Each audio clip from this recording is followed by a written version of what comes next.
Mahigit 240 milyong piso ang halaga ng pinsalang naitala sa infrastruktura at agrikultura dahil sa epekto ng bagyong Hener sa bansa, ayon po yan sa NDRRMC. Sa probinsya ng Abra, ektaryang palayan ang naapektuhan ng masirang irigasyon dahil sa pagragasa ng tubig sa ilog. Makibalita tayo kay Manny Morales ng GMA Ilocos. Tuloy ang pagragasa at pag-apaw ng tubig sa Abra River. Apektado nito ang transportasyon sa mga bayan ng Manabo, Bulinay, Luba, Tubo, Buklok, Daguuman at Salapadan. Hindi kasi madaanan ng ilang tulay sa ilog. Sa mga bayan ng Tayum, Bangged at Piligan.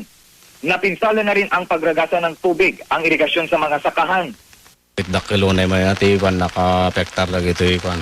Taltalon yung naglalo lagi ito yung mabinipisyaran iti irigasyonin. Pinangangambahan ngayon ng mga magsasaka ang pagkalugi. Ayon sa lokal na pamahalaan, may kalumaan na ang irrigation system sa kanilang lugar, kaya raw agad itong nasira ng agos ng tubig. At pag-arap ko na itong pinaka-establish na itong existing irrigation kit na 1980s. Sa ulat ng Abra Provincial Disaster Risk Reduction and Management Council, tinatayang nasa 700 ektaryang palayan ang apektado ng pagkasira ng sistema ng irigasyon. Patuloy rin ang pag-apaw ng ilog sa Barangay Elizabeth sa Dingras, Ilocos Norte. Ang ilang estudyante, ilang araw nang hindi makapasok.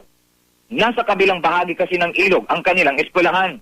When puta ti dagup ti ubing mi agapo dita, deto'y maong ko ng kapanikyan, deto'y nadidigraan, deto'y pagnaan. Ang ilang guro naman, pumapasok pa rin pero kailangan nilang umikot sa kabilang barangay para marating ang paaralan.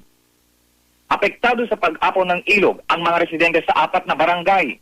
Kasi na po Diyos ma'am, nasaya at damot ng medyo madandanagan dalat tama. Sa huling tala ng lokal na pamahalaan, halos 5 bilyong piso na ang halaga ng pinsala dulot ng pagbaha sa Dingra. Manny Morales, Nagbabalita, Pilipinas.